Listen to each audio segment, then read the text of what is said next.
Atos capítulo 4, leitura do versículo 23 ao versículo de número 31. Vamos falar com Deus uma vez mais. Senhor Deus e Pai, que alegria poder estarmos na Tua casa, Senhor. Que alegria poder, no Teu santo templo, que é onde o Teu povo se reúne, Te adorar, Te prestar louvor, Te buscar em meio à oração. Ah, Senhor, como é bom estar junto ao Teu povo. Como é junto estar em meio à família da fé. Família esta que cresce e que por Tua misericórdia vai aumentando e novos membros vão sendo inseridos nesta grande família. Te louvamos porque isto é obra Tua, porque isto é obra do Teu Espírito Santo. E agora, Deus, como família, nós iremos ler a Tua palavra. E nós te suplicamos, Senhor Deus, que pelo Teu Espírito, Tu lance luz sobre a Tua palavra, mas também lance luz sobre as nossas mentes, os nossos corações, para que uma vez iluminados, entendamos a Tua vontade, e uma vez iluminados, a coloquemos em prática, honrando, glorificando e exaltando o Teu santo nome neste mundo. É isso que nós pedimos, em nome de Jesus, amém. Graças a Deus. Diz assim a palavra: uma vez soltos, Pedro e João procuraram os irmãos e lhes contaram tudo que os principais sacerdotes e os anciãos lhes tinham falado. Ouvindo isto, unânimes, levantaram a voz a Deus e disseram: Tu, soberano Senhor, fizeste o céu, a terra, o mar e tudo o que neles há. Disseste por meio do Espírito Santo, por boca de Davi, nosso pai, teu servo, porque se enfureceram os gentios e os povos imaginaram coisas vãs. Os reis da terra se levantaram e as autoridades se juntaram contra o Senhor e contra o seu ungido. Porque de fato nesta cidade Herodes e Pôncio Pilatos, com gentios e gente de Israel, se juntaram contra o teu santo servo Jesus, a quem ungiste, para fazerem tudo o que a tua mão e o teu propósito predeterminaram. Agora, Senhor, olha para as ameaças deles e concede aos teus servos que anunciem a tua palavra com toda a ousadia, enquanto estendes a tua mão para fazer curas, sinais e prodígios, por meio do nome do teu santo servo Jesus. Tendo eles orado, tremeu o lugar onde estavam reunidos, todos ficaram cheios do Espírito Santo e com ousadia anunciavam a palavra de Deus. Graças a Deus pela leitura da sua palavra, graças a Deus. Meus amados irmãos, segundo o calendário cristão, hoje é dia de Pentecostes.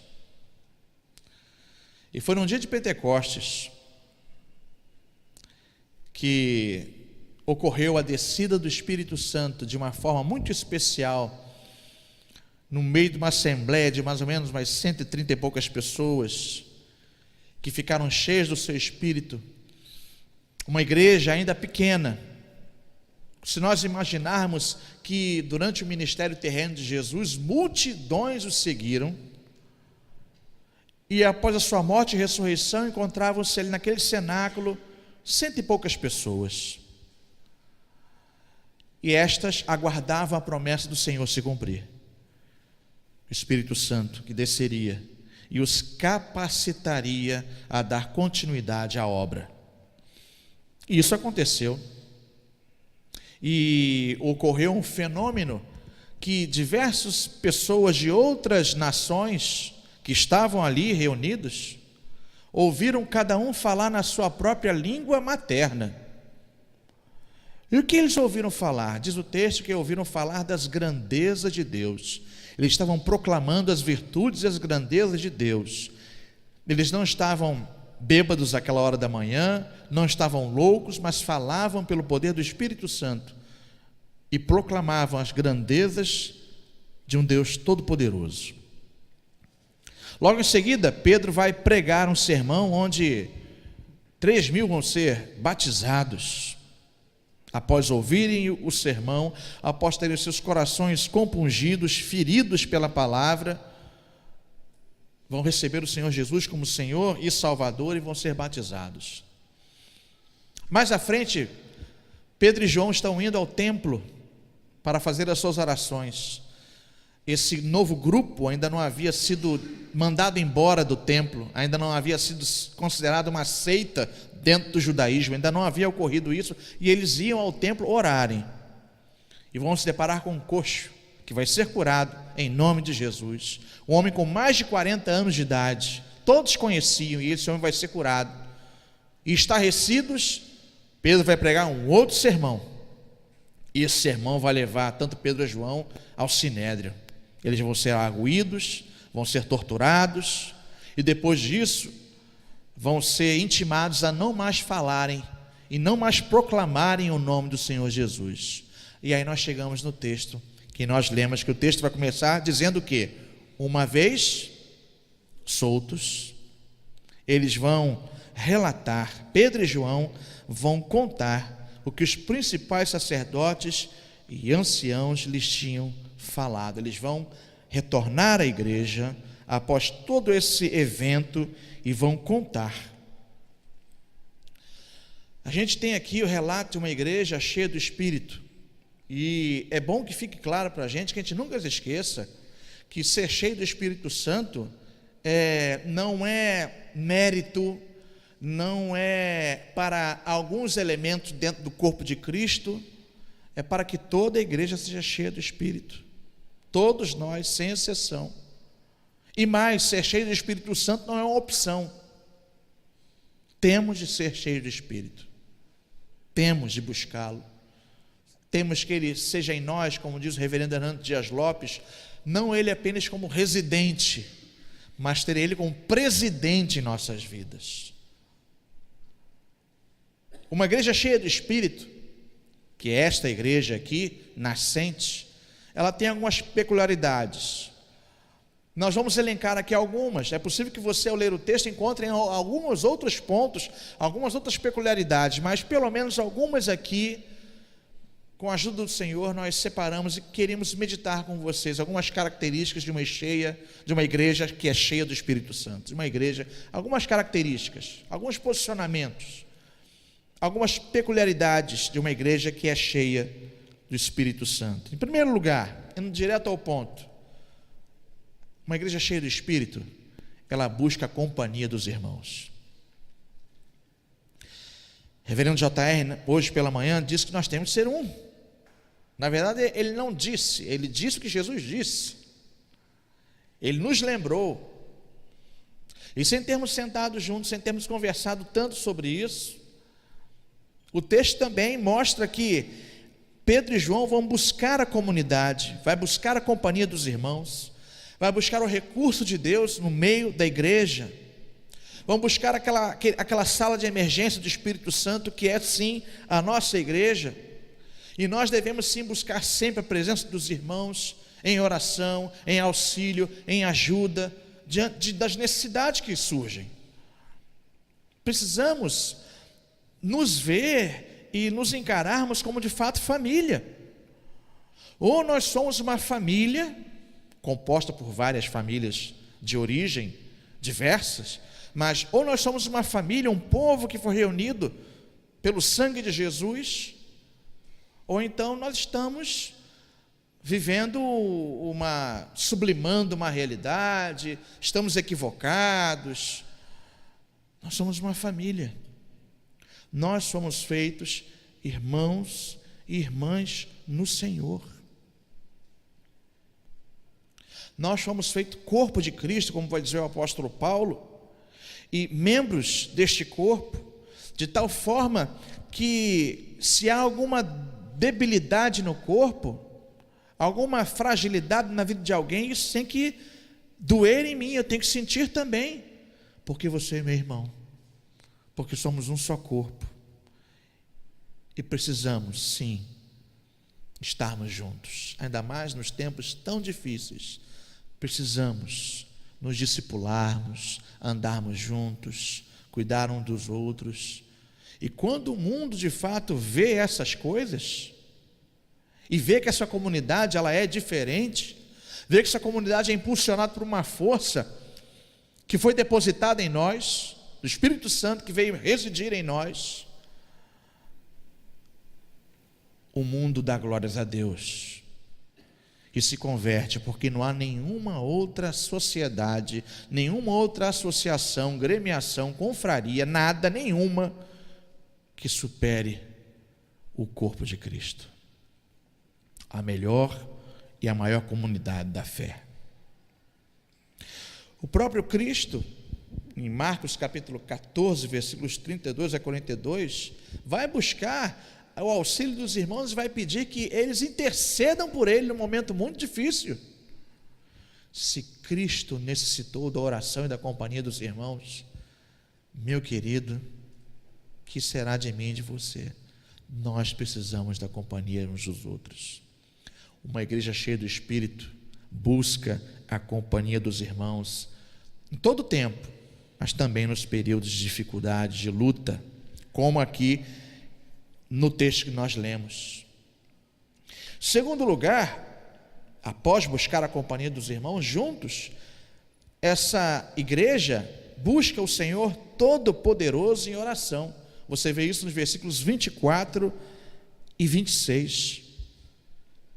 Eles não vão reunir os irmãos agora para eles juntos tomar cada um uma espada, ou fazer armas para agora enfrentarem o sinédrio, para ir de luta armada contra aqueles que disseram que eles não poderiam pregar o nome de Jesus. Não, eles vão orar, eles vão lutar sim, mas em oração, não dando ocasião à ira, nem à vingança, que é muito comum. O nosso primeiro sentimento sempre é, de fato, se nós formos sinceros, o nosso primeiro sentimento é o de dar o revide, é o de vingar sim, é o de irar-se sim, mas cheios do Espírito, nós deixamos a vingança com o Senhor, porque a própria palavra diz que dele é a vingança, ele é que julga a nossa causa, e nós vamos orar, buscar a sua vontade, e mais que aprendendo com Jesus, nós vamos orar pelos nossos inimigos. Às vezes pensamos, se orar por um amigo já é um negócio às vezes difícil, que dirá orar por um inimigo?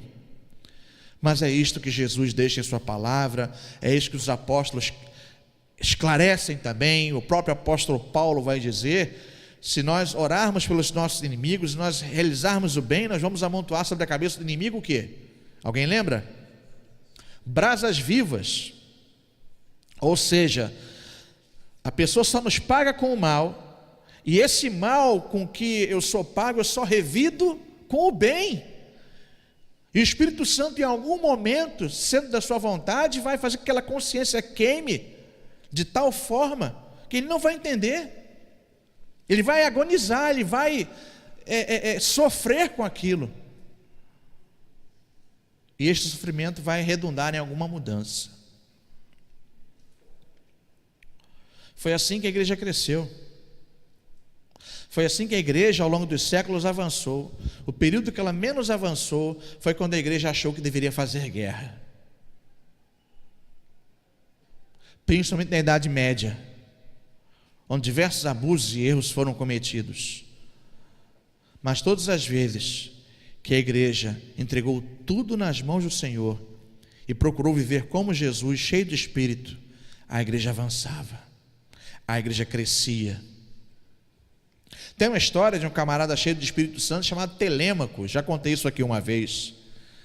Ele era contra as lutas de gladiadores, e certa vez ele foi jogado na arena.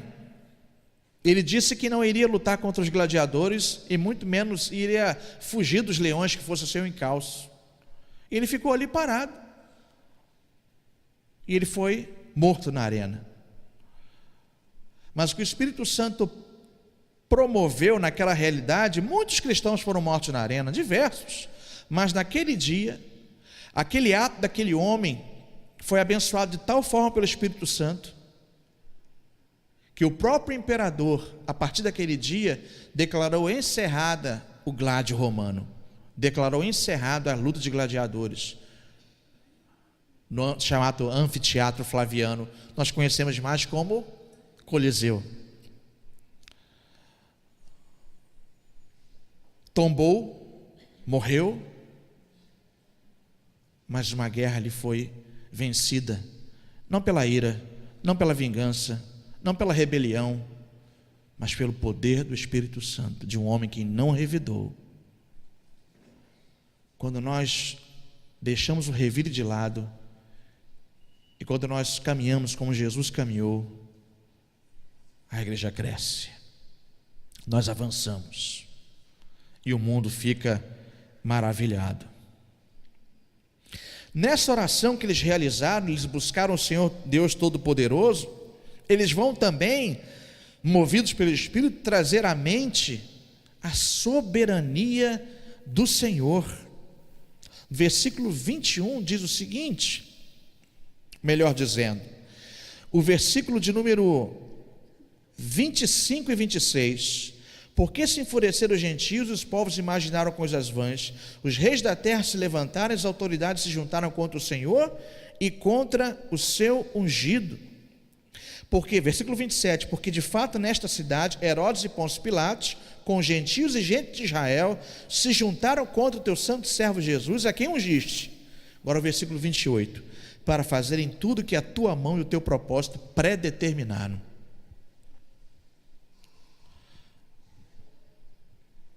Tudo que a tua mão havia predeterminado. Eles oram sabendo que nada foge do conselho santo de Deus, que nada ocorre, por mais terrível que seja, existe algum motivo fantástico e maravilhoso por trás, sempre. E tudo que ocorre, Deus não criou o mundo, não criou o universo, e está agora sem fazer nada no universo, e deixou o mundo à própria sorte da gente, para a gente cuidar, não. Ele continua ordenando, controlando, designando todas as coisas. Por mais difícil que possa parecer para você acreditar nisso, mas Deus está no controle, não só do universo, não só da vida da igreja, mas Deus está no controle da sua vida. Ore dessa forma, entenda dessa forma.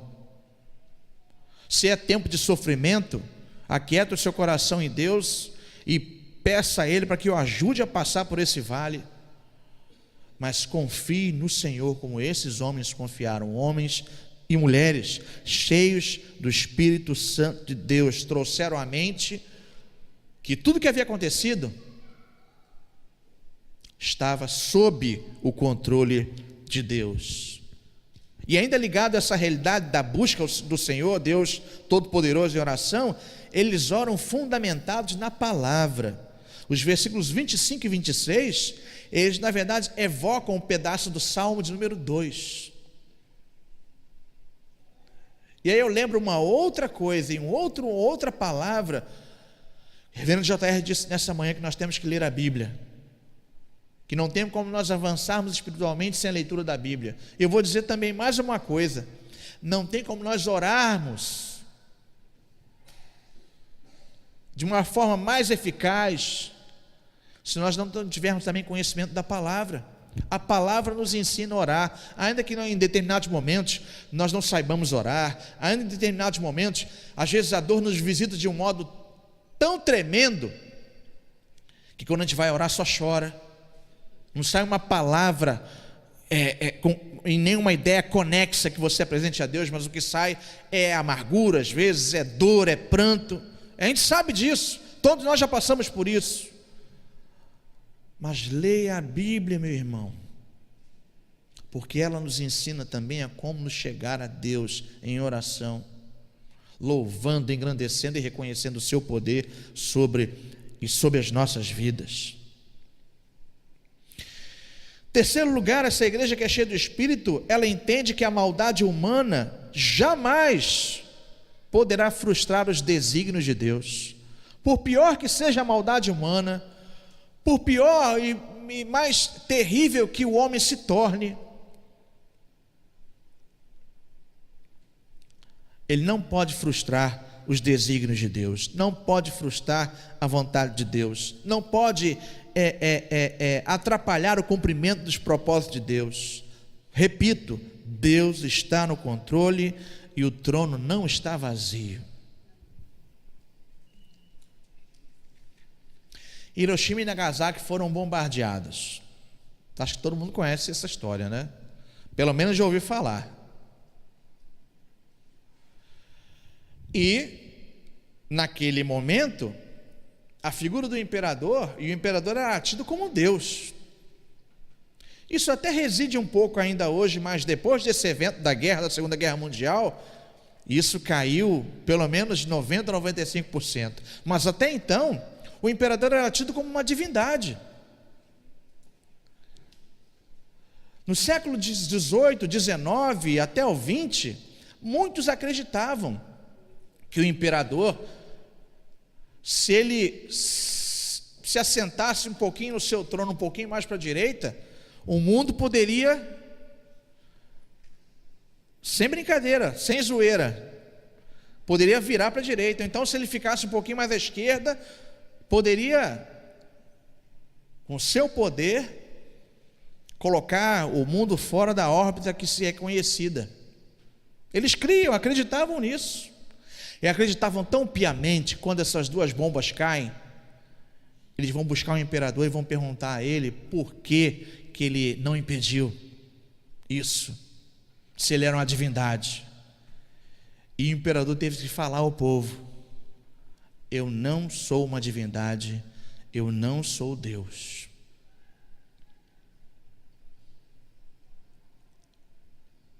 E nesse momento se abriu uma porta tremenda para a entrada do Evangelho.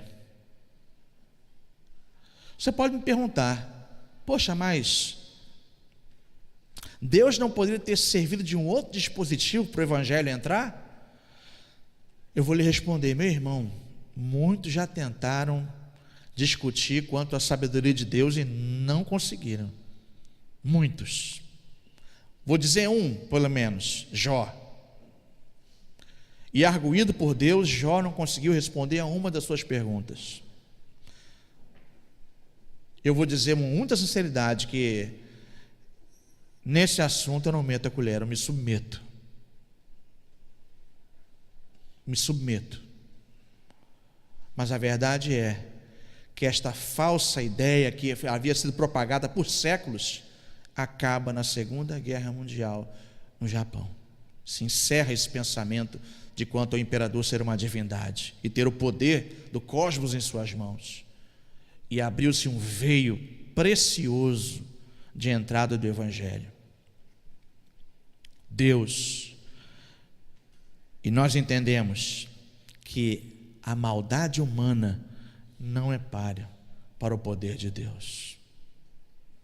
Tem maldade no Rio de Janeiro?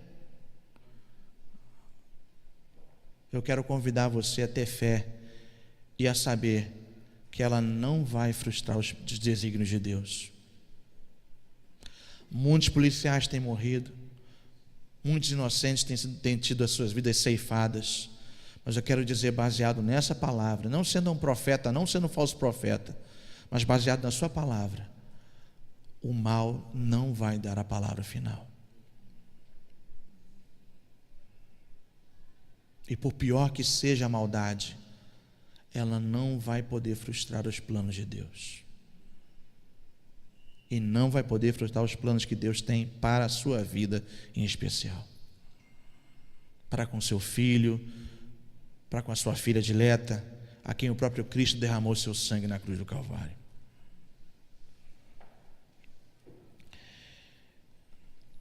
Em quarto lugar, essa igreja cheia do Espírito, ela não pede inicialmente para que o problema acabe, mas ela ora para testemunhar e para ser igreja em meio ao problema. Qual era o problema? Eles estavam sendo perseguidos, haviam sido intimados para não mais anunciarem o nome de Jesus. Ser cristão aqui é ter a cabeça prêmio.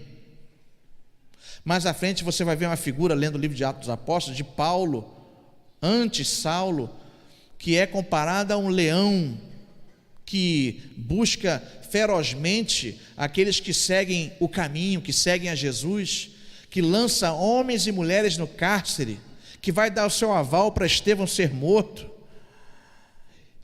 e que respira ferozmente contra a igreja. Ser crente era ter a cabeça prêmio. E ainda é assim em muitos lugares do mundo.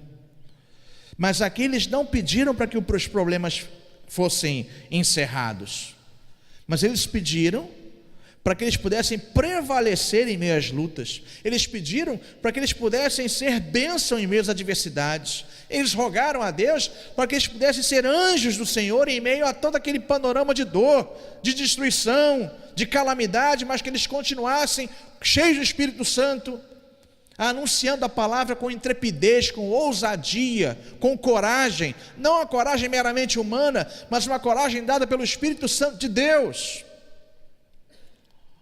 E é assim que nós devemos fazer. Que o Senhor nos encha de coragem para continuar a testemunhar do seu amor, do seu poder, da sua graça a todas as gentes, em todo o tempo, em todo momento. Ele há de nos abençoar, porque nós estaremos fazendo a sua vontade. Não há nenhum mal em nós orarmos para que uma determinada situação cesse, não há nenhum mal. Mas mais do que isso, pedir que um estado cesse, é pedir para que nós continuemos firmes em meio ao estado de calamidade, em meio ao problema, em meio às lutas, em meio às perseguições. Em quinto e último lugar, essa igreja que é cheia do Espírito Santo, ela é justamente revestida de poder para cumprir essa missão. Diz aqui o versículo de número 31, tendo eles orado, tremeu o lugar onde estavam reunidos, todos ficaram cheios de Espírito e foram atendidos, e com ousadia anunciavam a palavra de Deus. A igreja é capacitada pelo Espírito, a igreja é fortalecida pelo Espírito, a igreja é animada pelo Espírito, não para autopromoção, mas para a promoção e para a glória e o anúncio do reino de Deus, das suas virtudes, da sua vontade para com o homem. E qual é a vontade de Deus? Qual é a mensagem pela qual, se necessário for, nós devemos morrer por ela? É anunciar. E lembrando aqui da corrida que vai ter no próximo sábado, e lembrando de um texto também, em Lucas no capítulo 15, que fala sobre o filho pródigo, quando aquele jovem vem voltando para a casa do pai, o pai se levanta e corre na direção do filho, é o que diz o texto. Essa corrida que a gente vai realizar aí, a caminhada, de acordo com a sua realidade e capacidade, mas eu acho que é bom nos lembrar que Deus correu em nossa direção para nos salvar. Deus veio até nós em Cristo Jesus. Deus se vestiu de gente em Cristo Jesus. Deus se fez homem, semelhante a nós, exceto o pecado, mas semelhante a nós. Correu em nossa direção para dizer que nos amava, correu em nossa direção para entregar a sua vida por nós. É essa a mensagem pela qual nós devemos, se necessário, morrer e anunciar. Cristo veio até nós, enviado de Deus, foi obediente em todo o seu ministério e até a morte de cruz, para nos resgatar do império das trevas, para nos resgatar da morte, nos resgatar do inferno, para nos resgatar do caminho de perdição que vivíamos, e para dar uma nova, um novo vislumbre, uma nova realidade a nós, para mudar a nossa história. É essa a mensagem que a gente tem que entregar com intrepidez, com alegria e com coragem, cheio do Espírito Santo. Haja o que houver.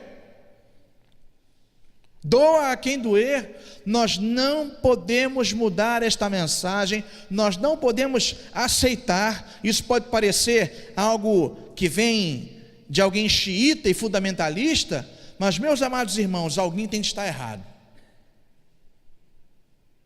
Alguém tem de estar errado.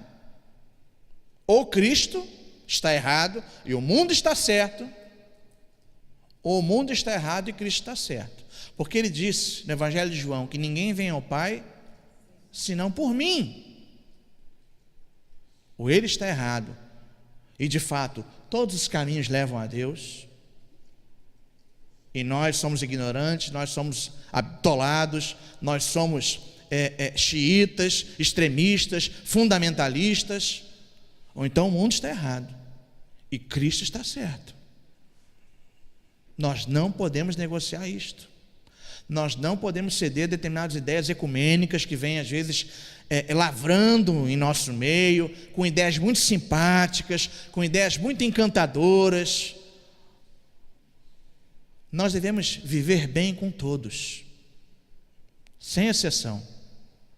Mas quanto à palavra de Jesus, existe um momento em que a gente vai ter que desagradar o mundo, e não vai ter como. Não vai ter como. Nós não vamos poder negociar. E aí é a hora de glorificar a Deus, caminhando com Ele na verdade. Caminhando com Ele na verdade.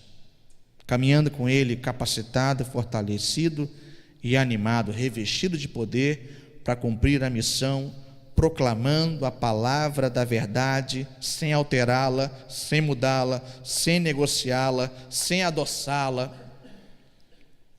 sem torná-la palatável. A palavra é esta. Me lembro quando criança, às vezes tomava remédio ruim pra caramba, e aí dava uma colherada de remédio ruim, depois vinha com um pirulito, ou então com um copo d'água com açúcar para dar uma... Esse remédio eu não tenho como mudar a sua substância, eu não tenho como adoçar. É a palavra, e é assim que ela tem que ser entregue, no poder do Espírito Santo de Deus. E essa palavra não negociada, que foi pregada ao longo dos séculos, e nós só estamos aqui hoje porque sempre existiu um remanescente fiel que não negociou a palavra. Não negociou.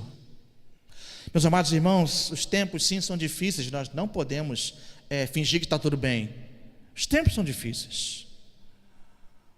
É um tempo também em que a igreja poderia ter dado, ou estar dando um testemunho maior, mais poderoso, e de fato a igreja, de um modo geral, ela não tem tido aquele impacto na sociedade como deveria. É verdade. E assim sendo, nós não queremos julgar a ninguém. E ao invés de perdermos tempo julgando, nós devemos orar para que sejamos cheios e para que outras comunidades também sejam cheias de Espírito, e para que de fato nós cumpramos essa missão. Eu não sei quando o Senhor Jesus vai voltar, e não acredite em ninguém que marque data, né? Ninguém que marque data que Jesus volta, não creia nisso. Jesus voltará em 2070, não somos maçons, e por aí vai. Já viu isso aí estampado em algum muro? Aqui então na Barra está cheio. Você passa por um acesso que dá para a Avenida das Américas, você passa por ele, está ali. Não a Constituição, não somos maçons, Jesus voltará em 2070. Irmãos, por favor, eu queria pedir encarecidamente, Jesus vai voltar sim ou não? Vai voltar e buscar o seu povo, sim ou não? Mas não tem data. Não tem data. Não caia nesse engodo, não viva esse engano, mas viva preparado, como se ele estivesse para voltar a qualquer hora. Viva preparado, não com medo, mas com alegria. Viva preparado, viva disposto. Que Deus nos abençoe, que Deus nos ajude, que Deus tenha misericórdia de nós, e que nós possamos sempre orar para que sejamos cheios de Espírito, para cumprir com galhardia, com coragem, com alegria a missão que nos foi dada, missão mais gloriosa de anunciar a salvação em Cristo e só em Cristo Jesus. Que Deus muito nos abençoe, no nome de Jesus, amém.